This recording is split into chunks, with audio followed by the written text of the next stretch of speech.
Olá, meus amigos, minhas amigas do canal Folha do Jair. Para quem não me conhece, eu sou o Daniel Barros. Quero conversar com vocês sobre as facilidades de ser de esquerda no Brasil. Não tá fácil ser esquerdista no Brasil. E por que eu digo isso? Eu digo isso porque eles perdem tempo produzindo fake news, como essa aí da viagem do Bolsonaro. Falaram que a comitiva estava gastando horrores e na verdade as despesas estão sendo pagas pelos países anfitriões que convidaram o presidente Bolsonaro a visitá-los. Então não há gasto do erário público a não ser com a locomoção da comitiva, o que é normal, o que é comum. Todos os países do mundo fazem isso. Mas aqui no Brasil, como é o Bolsonaro, eles criticam, eles tentam mentir, dizer que está sendo gasto dinheiro público à toa, quando na verdade não. Está sendo pago com o dinheiro público de outros países. Não tem nada a ver com o governo Bolsonaro. Então eles perdem tempo produzindo fake news de diversos tipos, atacando o presidente todos os dias. Perdem dinheiro promovendo as suas fake news. Perdem credibilidade, o que é muito importante. Hoje, Veja, Folha, Globo, entre outros, aí que o UOL, não tem mais credibilidade, não tem credibilidade alguma. Você pega uma notícia, você checa 1000 vezes antes de acreditar, porque eles não têm credibilidade, então você fica na dúvida sempre. Qualquer coisa que apareça, isso eu não estou nem citando mídias declaradamente de esquerda, como Brasil 247, Revista Fórum e etc. Então, eles perdem tempo com tudo isso. O governo Bolsonaro continua trabalhando e está piando a cara deles como? Bolsonaro trouxe 10 bilhões de investimentos da Arábia Saudita. Se reuniu com o príncipe e eu vi jornalista da Folha falando que Bolsonaro teve coragem de se reunir com o príncipe herdeiro da Arábia Saudita, que é acusado de assassinato. Cara, ele é o chefe de Estado da Arábia. Até que prove que ele mandou matar aquele jornalista, ele é inocente. Não é isso que dizem do Lula? Agora, o príncipe é culpado. O Lula aqui é inocente, porque há a presunção de inocência. Pelo amor de Deus, né? Pelo amor de Deus, me ajuda aí, cara. Tá difícil pra vocês, viu? Aí Bolsonaro primeiro ele foi nos Emirados Árabes, mais 5 bilhões.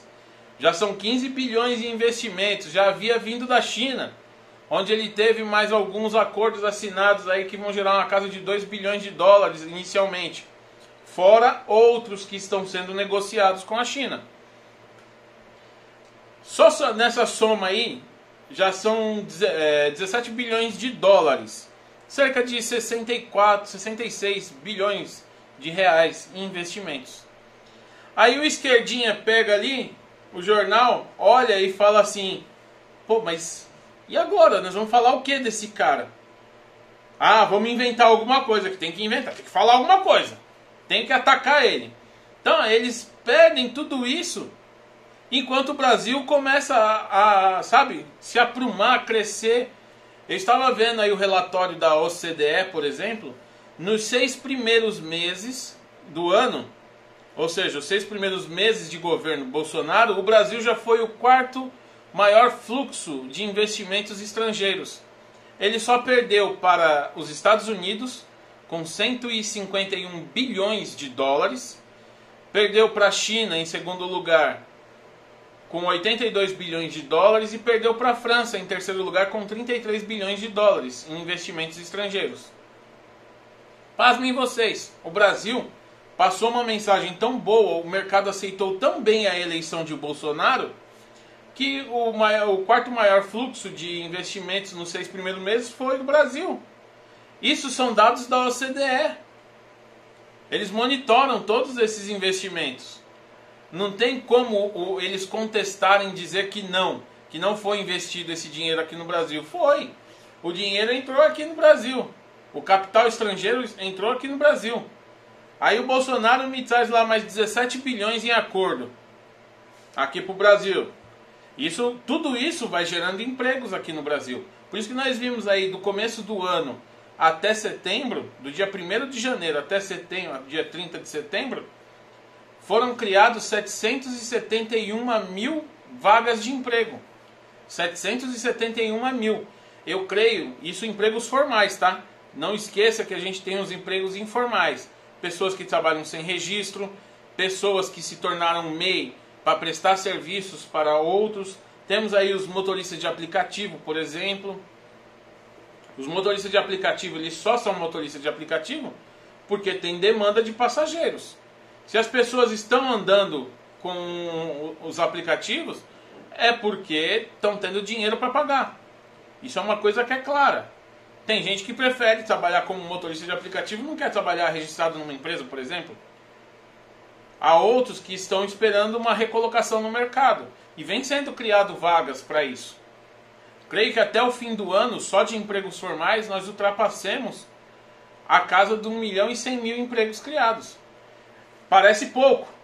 Se você colocar em vista que o governo Bolsonaro assumiu aí com mais de 12 milhões de desempregados, 1.100.000 empregos em um ano, parece pouco, mas não é. É muito emprego.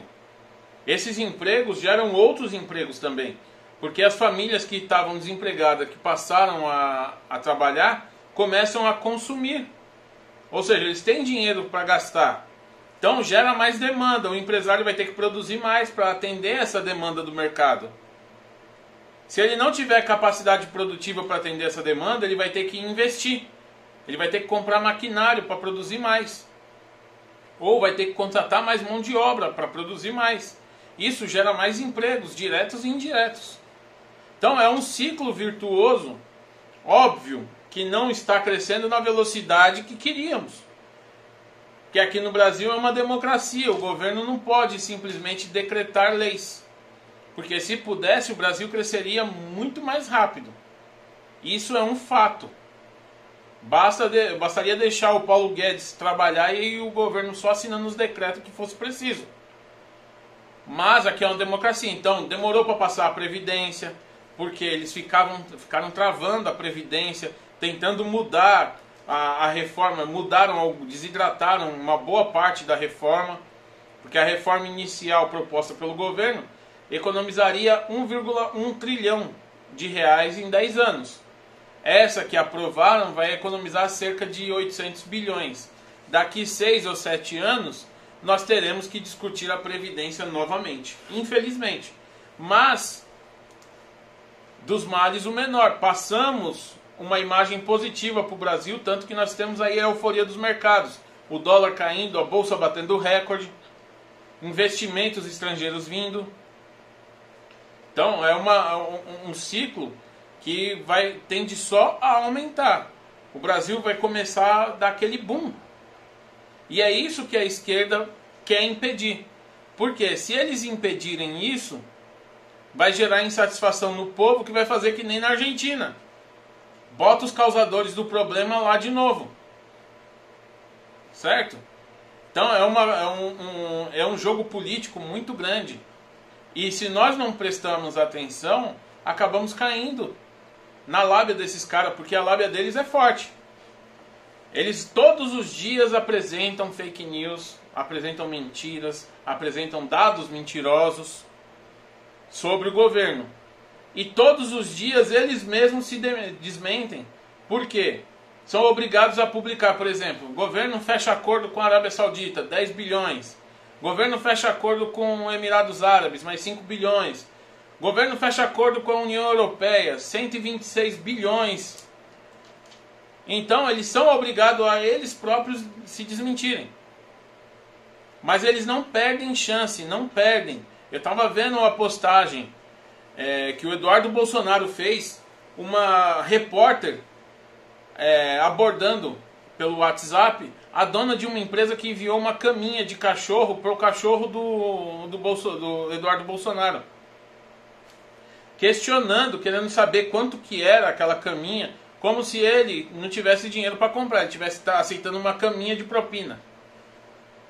Sabe, são coisas que não, eles ficam caçando pelo em ovo, tentando formar escândalos para denegrir a imagem do governo. E nós vemos aí todos os dias o Bolsonaro batendo na cara da imprensa, mostrando totalmente o contrário. É uma coisa assim impressionante. Eu não imaginei que a imprensa fosse chegar a esse ponto. Não achei que fosse chegar a tanto. Pois as empresas estão, essas mídias estão correndo o risco de falir ou de não terem a sua concessão renovada, porque muitas delas vence ainda durante o governo Bolsonaro. Olha aí, atacam o presidente e vão precisar dele para poder renovar as suas concessões. Então é uma coisa aí que eu não consigo entender. Corre-se um risco muito grande de perder tudo que foi construído por eles aí, por exemplo, pela família Marinho, num estalar de dedos. Eles estão arriscando, eles estão num jogo de tudo ou nada. E eu espero, do fundo do meu coração, que seja o nada para eles. Espero do fundo do meu coração ver a Rede Globo quebrada. Eu espero. Não gosto da Rede Globo, não gosto. A Rede Globo manipula, a Rede Globo tenta colocar uma agenda progressista aqui no Brasil que beneficie a ela. A Rede Globo não faz nada em benefício da sociedade, ela faz em benefício próprio apenas. Tudo que é em benefício próprio, eles fazem. Não fazem nada que possa ajudar a sociedade em si. Então eu torço para que eles quebrem mesmo. Não produzem nada de bom. Você não vê nada de bom na Rede Globo. Eu não consigo. Eu já olhei a grade da programação. Não vi nada, simplesmente nada que acrescentasse alguma coisa na vida de alguém. Nada. Aí fala assim, mas tem um Jornal Nacional. O Jornal Nacional mente também do mesmo jeito. Vive se desmentindo, fazendo errata. Tá certo? Então é uma coisa que, é como eu disse no começo, tá difícil ser de esquerda aqui no Brasil. E olha, o que tem segurado a América Latina de um colapso do narcotráfico foi a eleição do Bolsonaro aqui no Brasil. Porque ia virar um narcocontinente aqui. Já temos aí a Argentina, olha o exemplo da Argentina. Já estão falando de congelar os preços, gente. Olha o absurdo que chegou lá. Congelamento de preços. Já não se pode, não se tem liberdade, por exemplo, para comprar dólares. Já está limitado a $200 por mês. Cada pessoa, cada cidadão. Então vocês vejam que está afunilando aí. E os países estão, as suas populações estão fazendo as suas escolhas. A Argentina escolheu virar uma nova Venezuela. Eu vi a entrevista de um venezuelano falando que ele fugiu da Venezuela e agora vai ter que fugir da Argentina também. É impressionante, mas é verdade, tá certo? Um grande abraço e até a próxima.